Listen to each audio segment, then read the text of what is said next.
palavra de Nicodemos é uma palavra extremamente conhecida. Quem não conhece a história de Nicodemos? Porque nunca ouviu falar sobre esse homem. É uma história bastante abençoada, bastante interessante. E se passa no Evangelho de João. João foi discípulo de Jesus e ele escreveu pelo menos uns 5 livros, 3 cartas, o Evangelho de João e o livro de Apocalipse. E ele registra aqui uma das mais lindas histórias de diálogos.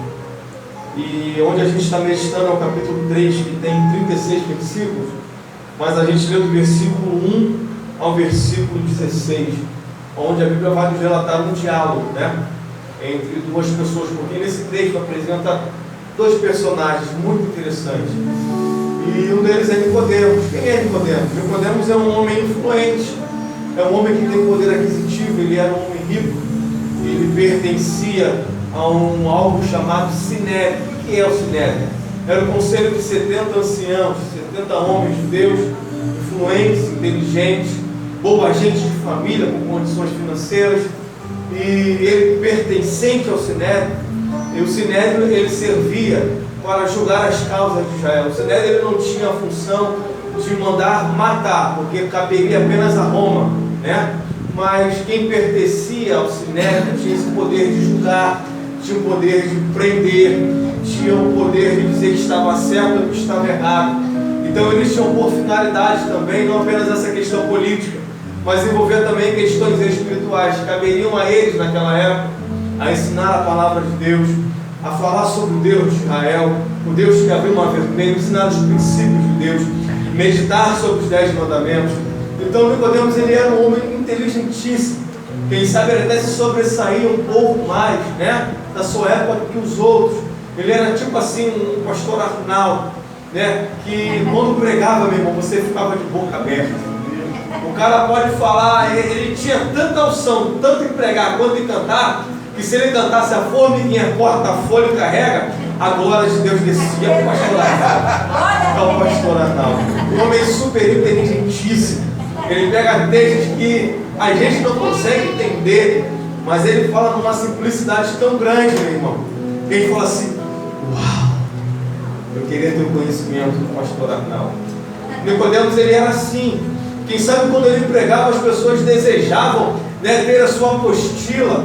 Quem sabe na escola não dominical, porque eles normalmente cultuavam os sábados, mas quando era o Nicodemos que ia pregar, meu querido, o negócio era diferente. As pessoas corriam mais cedo para chegar no lugar, porque de fato ele era um homem com conhecimento pleno, belo e suntuoso. E o outro personagem, nada mais, nada menos do que ele, o Senhor que fez os céus e a terra, o Jesus que fora cantar aqui que a cruz não conseguiu vencer. Esse homem é chamado Jesus Cristo de Nazaré. Ele está também envolvido aqui nesse diálogo, porque também ele era rabi, ele era mestre. E quando ele pregava era diferente, porque quando ele começou a pregar, a Bíblia fala que a fama dele foi correndo para tudo que era cidade, para tudo que era aldeia, para tudo que era favela naquela época. A fama de Jesus corria, entendeu? E quando Jesus pregava também era diferente, porque ele pregava, mas ele pregava com poder, ele pregava com autoridade, ele curava pessoas, ele expulsava demônios, e era sensacional. Então ele foi ficando conhecido. Deixa eu te fazer aqui uma pergunta: alguém aqui já foi numa consagração? Consagração normalmente é aos sábados, começa às 9 da manhã. E eu já fui em muitas consagrações. Uma delas que marcou a minha vida foi que nesse dia, na consagração, quem estava na direção era o jovem. E um amigo meu, ele estava dirigindo, e eu lembro que normalmente, antes de se encerrar uma consagração, perguntava-se o seguinte: alguém teve visão e revelação? Era assim, E era assim antes da bênção apostólica, vinha isso, que era uma maneira de Deus exercer os dons no nosso meio e pessoas serem edificadas. E nesse dia o meu amigo dirigindo, ele esqueceu de fazer essa pergunta. Aí a irmã, que estava na direção, ela até faleceu no ano passado, a irmã Tereza, e ela parou assim, olhou para a igreja, eu fiquei olhando para ela, eu olhava a igreja, e vi que algumas pessoas começaram a se preparar para ir embora. E quando eu pensei que nós falamos assim: irmãos, eu tenho algo da parte de Deus, e é para essa irmã aqui, irmã falando isso, sabe por quê? Durante o culto, Deus queria usar aquela irmã numa profundidade tremenda, mas ela reteu tanto, ela ficou quieta no canto dela. Mas havia um mover de Deus na vida daquela mulher. Amados, Quando a irmã Teresa começou a ser usada por Deus, a glória do Senhor desceu naquela consagração, a ponto de quem estava começando a ir embora entrou novamente para a igreja. A gente começou a chorar, começamos a nos derramar. No mínimo a consagração terminou quase 2 horas da tarde, porque vemos o agir de Deus, vemos o poder de Deus naquela consagração, naquele sábado. Agora deixa eu te falar uma coisa: se uma consagração como essa pode marcar a nossa vida, imagina Jesus pregando na consagração. Que coisa gloriosa! Aleluia! Quando ele pregava, não era igual a todo mundo, era diferente. E a Bíblia vai falar que quando ele está na sinagoga no sábado, ele está pregando, e o povo está dando glória a Deus, o povo de Jesus fala mais. O povo de Jesus, que é profeta de verdade, ele começa a exortar, e a mensagem de Jesus não era uma coisa para massagear, não, ele arrebentava e falava assim: olha, arrependei-vos, porque é chegado o reino dos céus. Aleluia, Deus!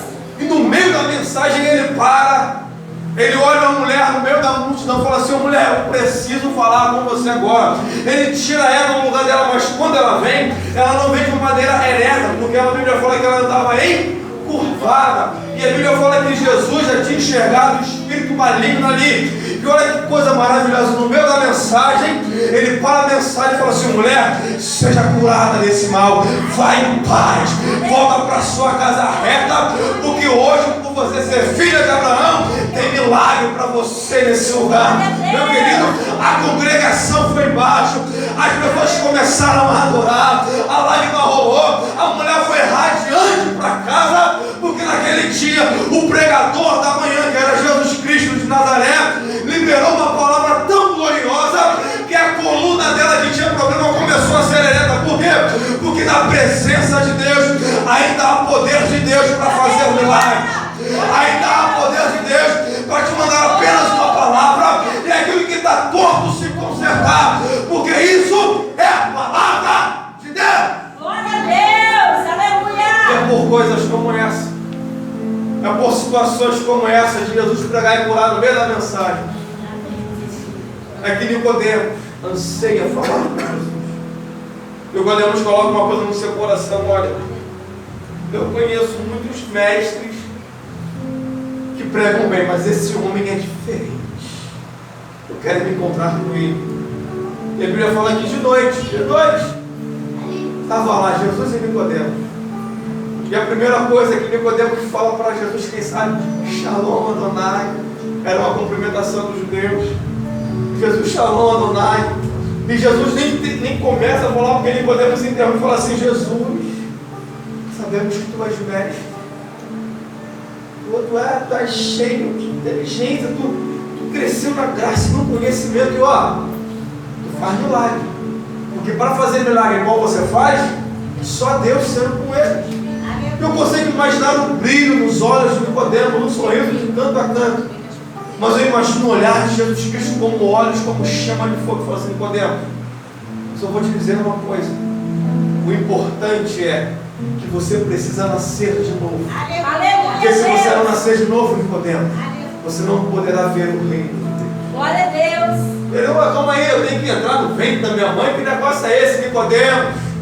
O importante, Nicodemos, é que você nasça de novo da água e do Espírito. Porque se você não nascer de novo, Nicodemos, você não poderá pertencer ao reino, você não poderá entrar no reino, Nicodemos. E Nicodemos não entende absolutamente nada.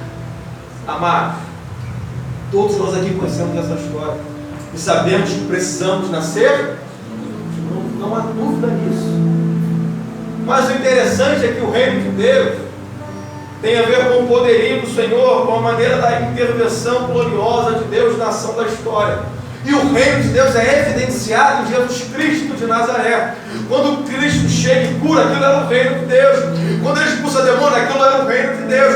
Mas o que Jesus está passando para Nicodemos é o seguinte: Nicodemos, não adianta apenas você ver milagres, Nicodemos. Não adianta apenas você me admirar como conhecedor da palavra. Que eu quero que você entenda é que você tem que nascer novamente. Glória a Deus, aleluia. Agora, deixa eu te fazer uma pergunta que eu me fiz. Eu tenho plena convicção de que não há dúvida nesta manhã de que todos nós sabemos que temos que nascer de novo. A questão é: por que eu tenho que nascer de novo? Porque todo esse diálogo, eu quero meditar com os irmãos, sobre o porquê que eu tenho que nascer de novo, o que é o nascimento e qual é o meio pelo qual ou como isso acontece, de uma maneira bem objetiva e errada. E o que eu quero deixar com os irmãos é que por que nós devemos nascer de novo? A primeira coisa é que a inclinação do coração é contra Deus. Como assim, irmãos? Nós não desejamos a Deus por causa da nossa natureza caída, nossa carne, ela não deseja as coisas de Deus, ou seja, Deus tem um banquete, Deus tem várias coisas para nos oferecer, mas pela nossa inclinação pecaminosa, na verdade, nós não estamos nem aí para Deus, nós não pensamos em Deus, nós não lembramos do nosso Criador nos dias da nossa mocidade, a gente lembra de muitas coisas, a gente se envolve com muitos pensamentos. Isso é até bom, claro, devemos planejar, mas às vezes a gente não deseja o Senhor.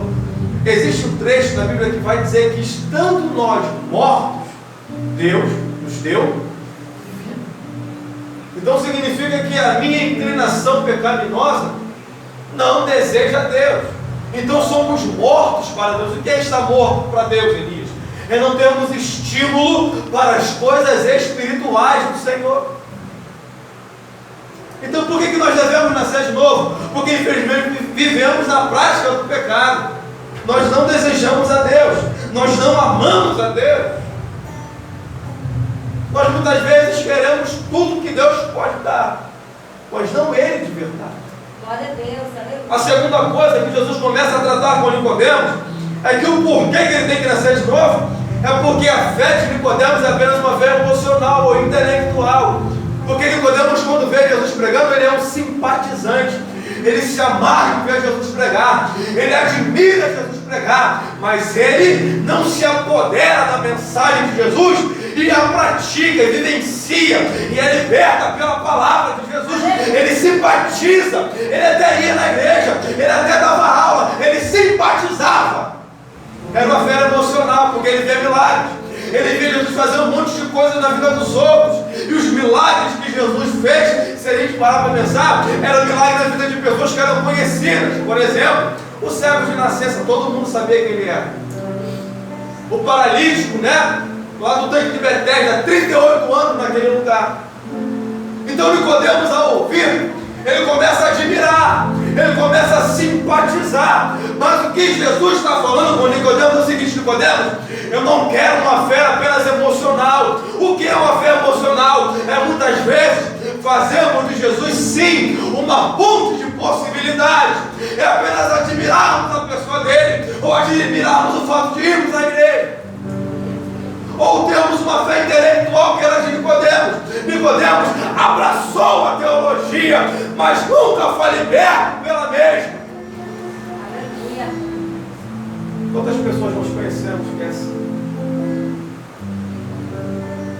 Conhece de Gênesis a Apocalipse, mas infelizmente as verdades contidas na Bíblia ainda não mudou a mente e o coração dele. Aleluia, Deus.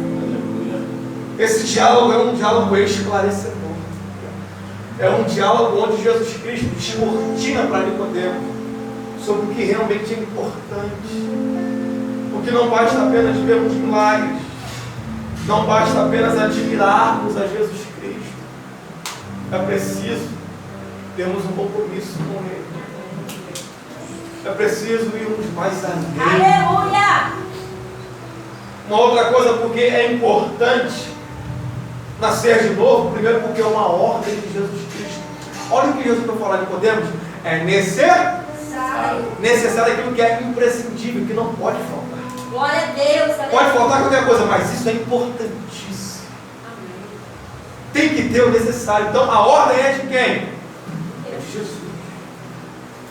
Nicodemos veio para elogiar Jesus, Nicodemos veio para admirar Jesus, Nicodemos veio para simpatizar com Jesus, mas Jesus está querendo levar Nicodemos a um nível mais profundo de intimidade. Aleluia! É tempo de Nicodemos sair da sua superficialidade, aleluia, entender quem é Jesus de verdade. Meu Deus. Os motivos são esses, porque a inclinação do nosso coração é contra Deus. É porque um dos motivos é porque a nossa fé é apenas intelectual, apenas emocional. E por que é importante nascer? Porque é uma ordem de Jesus.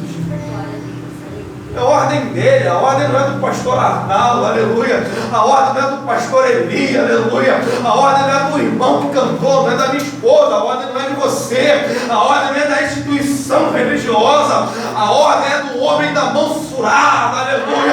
É aquele que tem olhos como chama de fogo, tem pés como latão reluzente, é aquele que te toca hoje nessa manhã e alegra o teu coração. A ordem vem dele, aleluia. Bendito é o nome do Senhor. Para eu encerrar, o que é nascer de novo? Nascer de novo? Eu vou te incomodar. Abra sua Bíblia em 2 Coríntios, capítulo 5, versículo 17. Eu gostaria que você lesse na Bíblia o que é isso. O que é esse nascer? Oh, glória. Aleluia. Segunda nova, as coisas velhas e tudo se fez novo. Então o que é nascer de novo? O que é nascer de novo? É ser novo em Jesus Cristo de Nazaré. Glória a Deus. É mudar de pensamentos. Então quando a gente nasce de novo, aleluia, nós temos um novo gosto, nós temos um novo desejo, aleluia, nós temos uma nova família. Quando a gente nasce de novo, a gente tem novos desejos. Irmão, sinceramente, eu gosto muito de ir pra praia, meu irmão. Até o pastor ele falou, eu queria ver o jogo do Flamengo, porque eu também sou flamenguista. Mas olha que coisa maravilhosa. Entre primeiro estar lá e aqui, é preferível estar aqui, porque aqui Jesus Cristo está presente. Bendito é o nome do Senhor.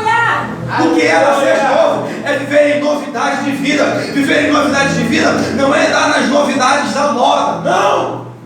Mas é estar com Jesus Cristo e é somente mudar. Aleluia. Você ter prazer nas coisas de Deus. O que é nascer de novo, Elias? É ter fome e sede de Deus. Meu Deus, aleluia. Eu falo, Senhor, eu estou com vontade de fazer um monte de coisa, mas eu vou dobrar o meu joelho porque eu preciso orar, Senhor. Eu preciso te buscar na madrugada, eu preciso te buscar de manhã, eu tenho que orar à tarde, eu tenho que te cultuar à noite, Senhor. Então ser uma nova criatura é ter fome de Deus, é saber que o mundo tem até coisas boas, mas a mesa do Senhor é melhor, aleluia. A mesa do Senhor é mais farta, com Jesus é diferente, com Jesus ser uma nova criatura é participar de uma paz constante. Por quê? Porque Jesus vai dizer assim, olha, eu vos dou a paz, não a dou como o mundo dá. Por quê? Porque o mundo é passageiro, mas ele é o príncipe da paz, aleluia. Porque ter paz com Deus, meu querido, é saber que você pode ter problemas, como o irmão aqui falou, que o pai dele está no hospital, mas ele tem paz. Por quê?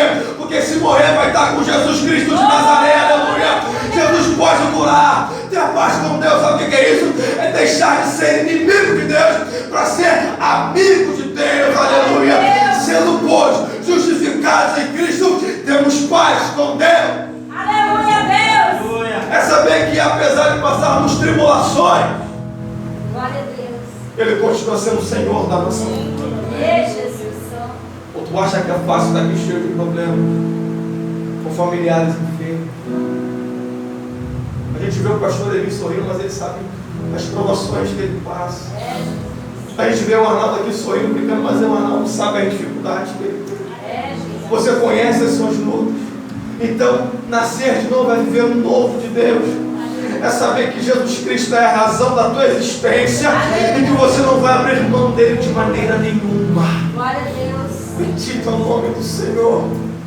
Eu queria que você querendo falar para Nicodemos assim, Nicodemos, que você pode ter teologia, você pode ter uma apostila sensacional, mas o verbo se fez carne, rapaz, está aqui na tua frente, meu querido. Eu quero ter intimidade com você. Eu quero mudar essa sua vida. Eu quero te fazer uma nova pessoa, um esposo melhor, uma esposa melhor, um filho melhor. É necessário nascer de novo. Glória a Deus, aleluia, Jesus. Bora, Nicodemos. Olha o que Deus vai dizer. Ezequiel capítulo 36. Ezequiel capítulo 36. Glória a Deus, aleluia. A partir do versículo 25. Olha Olha o que a Bíblia diz, ó. Então aspergirei a água pura sobre vós, e ficareis purificados de todas as vossas imundícias, e de todos os vossos ídolos vos purificarei. Versículo 26. E dar-vos-ei um coração Novo. e porei dentro de vós um espírito Novo. e tirarei da vossa carne um coração de pedra e vos darei um coração de... Carne. Versículo 27. E porei dentro de vós o meu Espírito. e fareis que andei nos meus estatutos e guardei os meus juízos e os observei. Aleluia. Isso é nascer de novo. Glória, É ser glória, lavado do glória. Espírito. É ser lavado pela água do Espírito Santo de Meu Deus. Deus, aleluia. É ter um coração novo, Arnaldo, aleluia. Glória, É ter uma mente nova, aleluia. É você ir a comprar as coisas do mundo, porque o mundo vem de lá para cá. O mundo fala que Jesus Cristo é um retrógrado. As pessoas vão falar que essa questão de família é tradicional, é coisa de antiguidade. Mas quando você tem um coração novo, fala assim: olha, eu não sei, não quero saber o que o mundo fala, mas eu sei que Jesus Cristo tem razão. Bendito é o nome do Senhor. Oh, aleluia. Amados, quem era Nicodemos? Nicodemos era um fariseu. Quem era Nicodemos? Ela alguém conhecia o que é orar, porque ele, como fariseu, ele dava o dízimo de tudo. Ele pertencia a um sistema religioso sensacional. Ele era um homem influente na sua sociedade. Ele era um homem que jejuava 2 vezes na semana, que quando ele orava para todo mundo ver. Ele era religioso. Deixa eu te dizer uma coisa: Jesus Cristo, nesse diálogo, vai falar para Nicodemos que ele tem que nascer de novo. Mas nos outros diálogos de Jesus com a mulher samaritana, Jesus não fala isso. Com outros diálogos, Jesus nem toca no assunto. Porque apesar dele ser religioso, ele achava que ele estava salvo, que ele era melhor do que alguém. Meu Deus. Ele se sentia mais crente do que os outros, porque era todos os dias com a igreja. Aleluia. Nicodemos era uma espécie de crente que não falta um culto. Estou dizendo que você que vem, você esteja com ele, não é isso. Mas era um camarada que entendia o que é Bíblia. Era um camarada que entendia o que é Deus.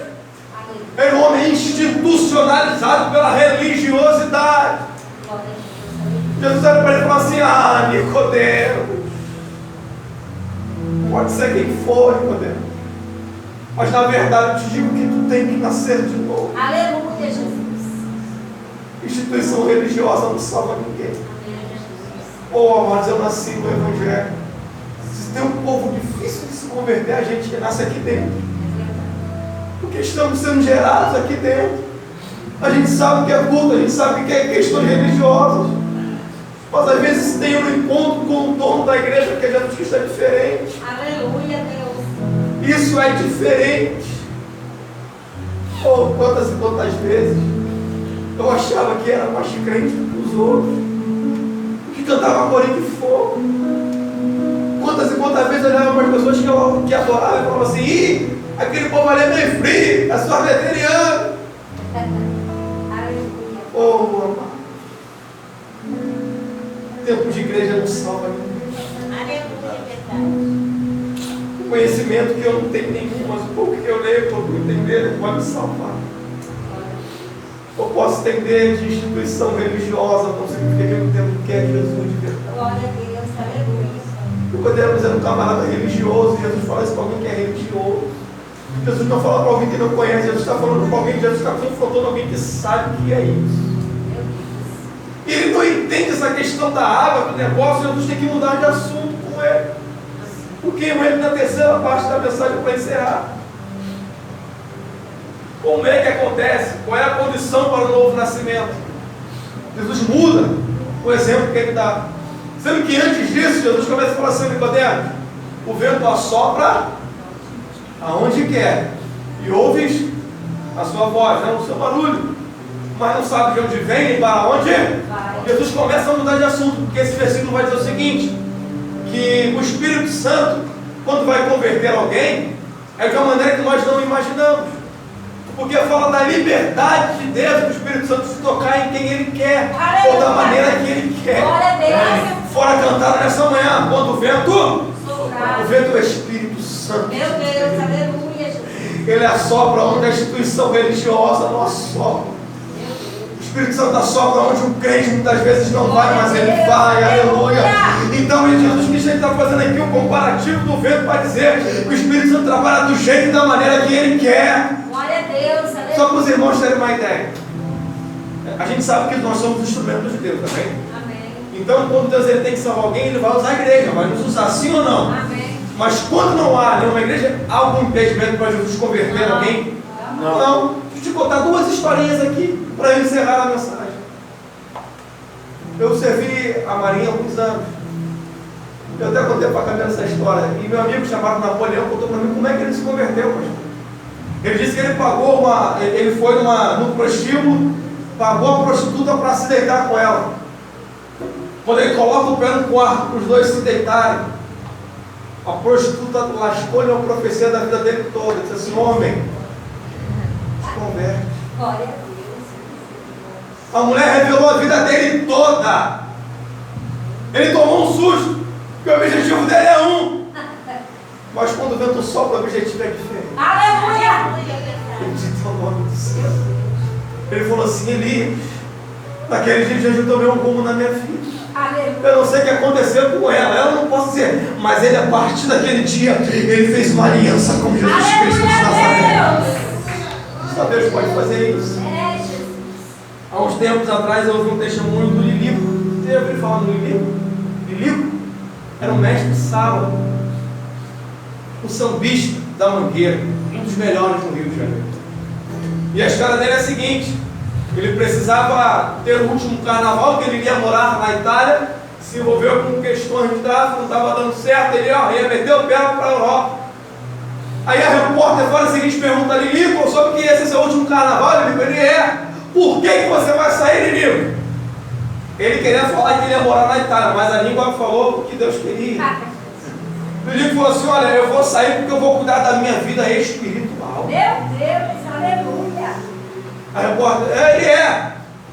Eu vou cuidar da minha vida espiritual. Beleza. Aí lá vai Lilico sambar.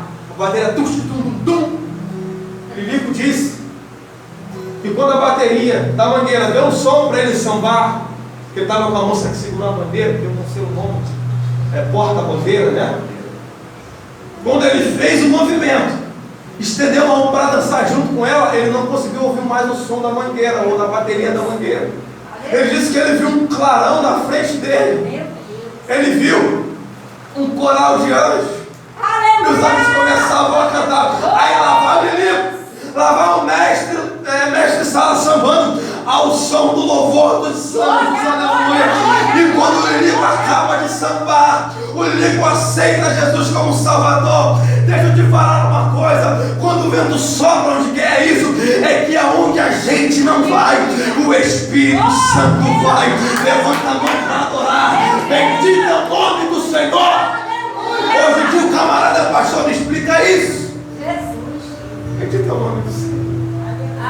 Sabe o que é isso? É o vento soprando. Ele vai soprar na sua casa. Ele vai soprar na sua vida a partir de hoje.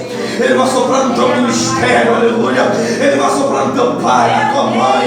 Ele vai soprar no seu médico, aleluia. Vai soprar no teu trabalho, eu não sei. Mas hoje o vento vai soprar. E ele é um vento de ordem. O que estiver fora do lugar, ele vai colocar no lugar. Porque ele é um Deus de ordem. Bendito é o nome do Senhor.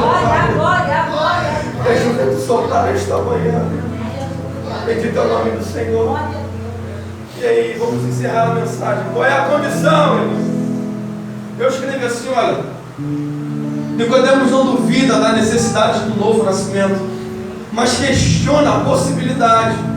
Não atende, não entende como alguém pode ser transformado. Jesus então explica para ele como é a condição. Para isso, Jesus relembra a história da serpente que foi levantada no deserto. O que é isso? Eu inicio já para encerrar. Como Nicodemos não entende essa questão da água do Espírito, Jesus então muda para ver se ele entende a condição. Aí Jesus vai falar com ele de uma história que aconteceu em Israel.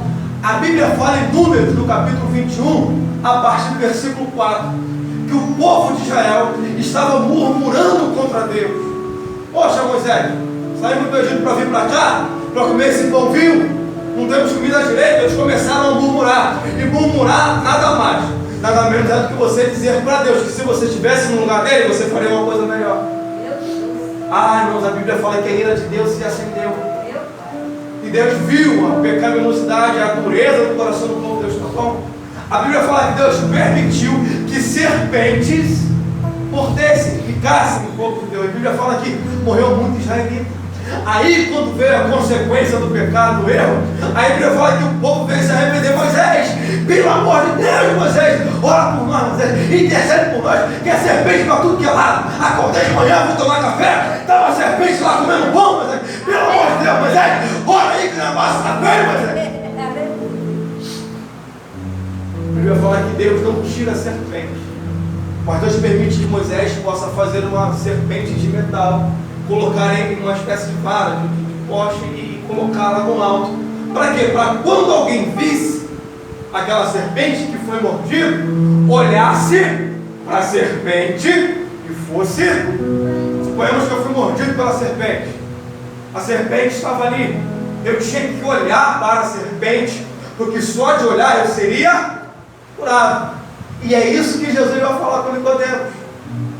Jesus falou assim: olha, e como Moisés levantou a serpente no deserto, assim importa que o Filho do Homem seja levantado. Jesus está falando da sua crucificação. Jesus, quando foi morto, ele foi morto no monte de Gólgota, né? Um algo alto, para que todos pudessem ver. Então, Jesus Cristo está falando para Nicodemos como que é, qual é a condição para nascer de novo. A condição é simples. Qual é? É olhar para Jesus Cristo. Aleluia! É só olhar. Glória a Deus, aleluia. É só olhar para Ele. Glória a Deus.